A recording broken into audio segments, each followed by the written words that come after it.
السلام علیکم ورحمۃ اللہ وبرکاتہ.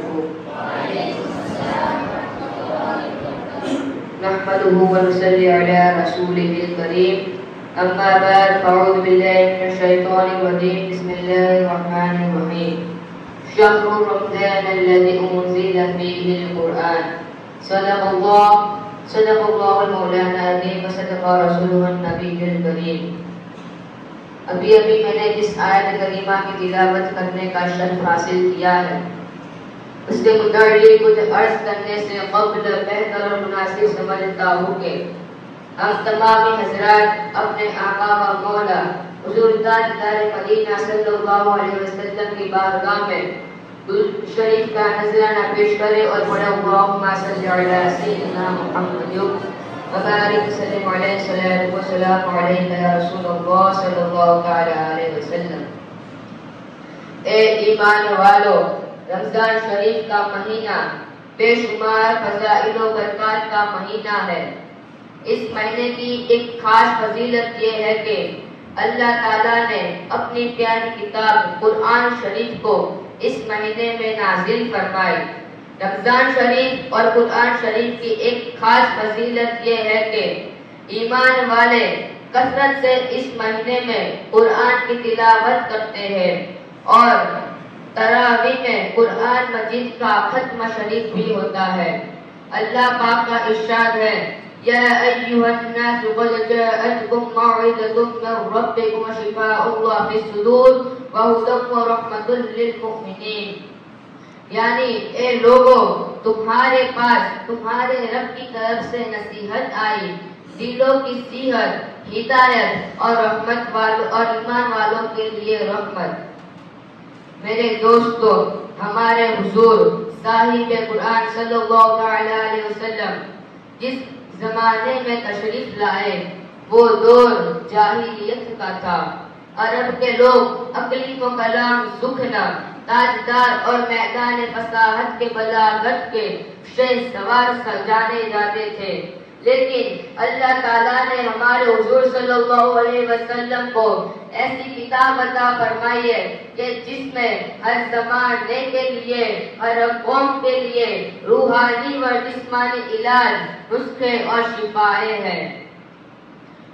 جب قرآن مجید کو آپ صلی اللہ علیہ وسلم نے لوگوں کو سنایا تو تاجدار فصاحت و بلاغت کے سر جھک گئے اور زبانیں گونگی ہو گئی. اس لیے تو اعلیٰ حضرت فرماتے ہیں کہ تیرے آگے یوں ہے دبے لچے بسا عرب کے بڑے بڑے، کہ تیرے آگے یوں ہے دبے لچے بسا عرب کے بڑے بڑے، کوئی جانے منہ میں زبان نہیں بلکہ جسم میں جان نہیں.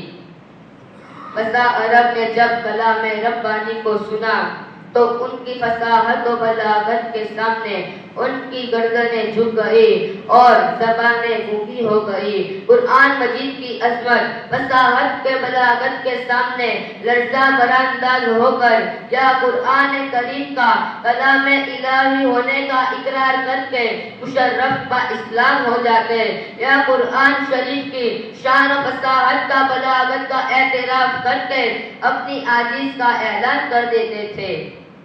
حضرت جبیر بن معتم جو فصاحت عرب میں شمار کیے جاتے تھے، ایک مرتبہ ہمارے پیارے رسول صلی اللہ علیہ وسلم کی خدمت عالیہ میں حاضر ہوئے تو دیکھا تو حضور نماز فجر میں سورہ طور کی تلاوت فرما رہے تھے.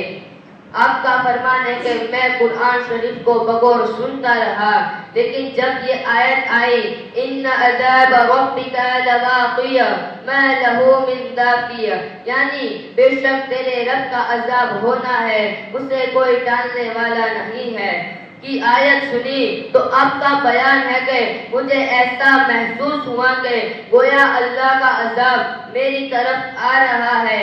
خوف سے جسم کا بال لرزنے اور کانپنے لگا.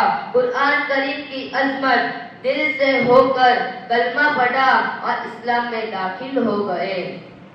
حضرت عمر رضی اللہ تعالی عنہ جو اسلام اور اسلام کے پیغمبر صلی اللہ علیہ وسلم کے کتنے سخت دشمن تھے، آپ حضور صلی اللہ علیہ وسلم کو قتل کرنے کی نیت سے گھر سے چلے تھے، لیکن سورہ طٰہٰ کی تلاوت سنی تو کفر کا اندھیرا جاتا رہا، دل کی دنیا بدل گئی اور اب اور ایمان لے آئے۔ انبیاء کرام علیہ السلام پر آسمان کتابیں اسی مہینے میں نازل ہوئی ہے۔ حضرت ابراہیم علیہ السلام پر صحیفے اسی مہینے میں نازل ہوئے۔ توریت جو 6 رمضان کو نازل ہوئی، زبور اور انجیل جو 13 رمضان کو نازل ہوئی۔ ہمارے پیارے رسول سرکار دو عالم صلی اللہ تعالی علیہ وسلم فرماتے ہیں خیرکم من تعلم القرآن وعلمہ، یعنی تم میں سے بہتر وہ شخص ہے جو قرآن سیکھے اور دوسروں کو سکھائے۔ ہمارے آقا کریم صلی اللہ علیہ وسلم فرماتے ہیں الماہر بالقرآن مع السفرۃ الکرام، یعنی قرآن کا عالم معزز فرشتوں کے ساتھ ہونا ہے۔ ہمارے حضور سراپا نور مصطفیٰ کریم صلی اللہ تعالی علیہ وسلم نے فرمایا کہ جس نے قرآن شریف کے ایک حرف کی تلاوت کی تو اس کے 10 گناہ معاف ہو جاتے ہیں اور 10 نیکیاں ملتی ہے۔ اور فرمایا الف لام میم لیس بحرف بل الف حرف ولام حرف ومیم حرف، یعنی میں نہیں کہتا کہ الف لام میم ایک حرف ہے، بلکہ الف ایک حرف ہے، لام ایک حرف ہے اور میم ایک حرف ہے، یہ تینوں حرف ہے اور پڑھنے والے کو اللہ کی طرف سے 30 نیکیاں ملتی ہے اور 30 گناہ معاف ہوتے ہیں۔ اور فرمایا جس جگہ بھی قرآن پڑھا جائے وہاں رحمت کی بارش ہوتی ہے۔ حضرت عبداللہ بن عباس رضی اللہ تعالی عنہ فرماتے ہیں کہ رسول اللہ صلی اللہ علیہ وسلم نے ارشاد فرمایا کہ جس کے سینے میں قرآن نہ ہو وہ ویران گھر کی طرح ہے۔ پیارے آقا رحمت عالم صلی اللہ علیہ وسلم نے ارشاد فرمایا کہ حافظ قرآن کی عزت کرو، فمن اکرمہم فقد اکرمنی، یعنی جس نے ان کی عزت کی اس نے میری عزت کی۔ ہمارے سرکار احمد مجتبی صلی اللہ علیہ وسلم نے فرمایا جس نے قرآن پڑھا اور اسے سیکھا اور اس پر عمل کیا، قیامت کے دن اس کو ایسا تاج پہنایا جائے گا کہ جس کی روشنی چاند کی طرح ہوگی، اور اس کے ماں باپ کو ایسا لباس پہنایا جائے گا کہ جس کی دنیا میں کوئی حقیقت نہ ہوگی۔ قرآن شریف کے حافظ اور قاری کے ماں باپ کہیں گے کہ یہ ہم کو کس وجہ سے پہنایا گیا ہے، تو ان سے کہا جائے گا کہ یہ دنیا میں تمہارے بچے کو قرآن پڑھانے کی وجہ سے پہنایا گیا ہے۔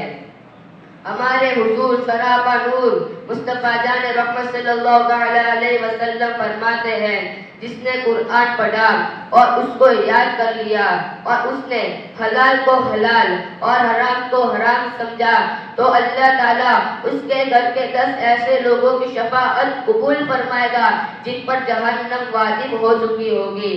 اے ایمان والو، ذرا آپ غور کیجئے کہ جب حافظ قرآن گناہگار رشتہ داروں کی شفاعت کرائے گا جن پر جہنم واجب ہو چکی ہے، تو ہمارے سرکار شاہ روز مصطفیٰ صلی اللہ علیہ وسلم کی شفاعت کا عالم کیا ہوگا۔ اس لیے تو عاشق مصطفیٰ پیارے رضا اچھے رضا سچے رضا فرماتے ہیں پیش حق مجدہ شفاعت کا سناتے جائیں گے، پیش حق مجدہ شفاعت کا سناتے جائیں گے، آپ روتے جائیں گے ہم کو ہنساتے جائیں گے۔ وسعتیں دی ہے خدا نے دامن محبوب کو، کہ وسعتیں دی ہے خدا نے دامن محبوب کو، جرم کھلتے جائیں گے اور وہ چھپاتے جائیں گے۔ ہمارے آقا مصطفیٰ کریم صلی اللہ علیہ وسلم نے فرمایا کیا تم اس سے عاجز ہو کہ رات میں تہائی قرآن پڑھے؟ تو لوگوں نے فرمایا یا رسول اللہ صلی اللہ علیہ وسلم رات میں کوئی تہائی قرآن کیسے پڑھ سکتا ہے؟ تو آپ صلی اللہ تعالی علیہ وسلم نے فرمایا قل هو اللہ احد، یہ پوری سورت ایک تہائی قرآن کے برابر ہے۔ اے ایمان والو، اس سے ہم کو معلوم چلتا ہے کہ ایک مرتبہ قل هو اللہ احد پڑھنے سے تہائی قرآن کا ثواب ملتا ہے، تو جو 3 بار قل هو اللہ احد پوری سورت پڑھے تو اس کو پورا قرآن پڑھنے کا ثواب ملتا ہے۔ حضرت ابو ہریرہ رضی اللہ تعالی عنہ نے ارشاد فرمایا کہ پیارے نبی محمد مصطفیٰ جان رحمت صلی اللہ علیہ وسلم فرماتے ہیں کہ اپنے گھروں کو قبرستان مت بناؤ، شیطان اس گھر سے بھاگتا ہے جہاں سورہ بقرہ کی تلاوت ہوتی ہے۔ اے ایمان والو، جس گھر میں قرآن نہ ہو وہ قبرستان کی طرح ہے، اور جس سینے میں قرآن نہ ہو وہ ویران گھر کی طرح ہے۔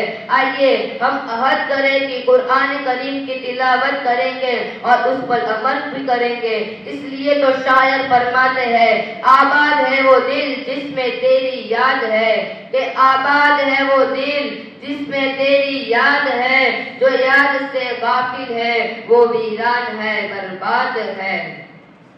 ہمارے آقا سید آدم صلی اللہ علیہ وسلم نے فرمایا قرآن کریم کی تلاوت کرو، یہ تمہارے لیے دنیا میں نور ہوگا، آسمان میں تمہارے لیے بے شمار نیکیوں کا ذخیرہ ہوگا۔ اللہ کے حبیب، ہم بیماروں کے طبیب مصطفیٰ کریم صلی اللہ علیہ وسلم نے فرمایا قرآن پاک پڑھ لیا کرو، اس لیے کہ قرآن اپنے پڑھنے والوں کی کل قیامت کے دن شفاعت فرمائے گا۔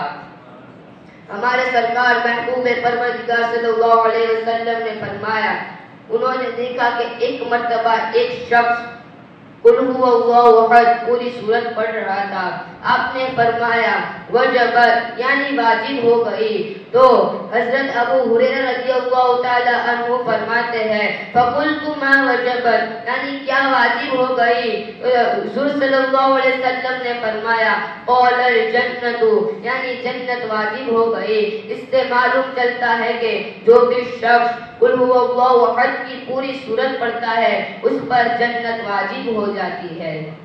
اب میں میری گفتگو کو اس پر ختم کرتا ہوں۔ وآخر دعوانا الحمدللہ رب العالمین۔ السلام علیکم ورحمۃ اللہ وبرکاتہ۔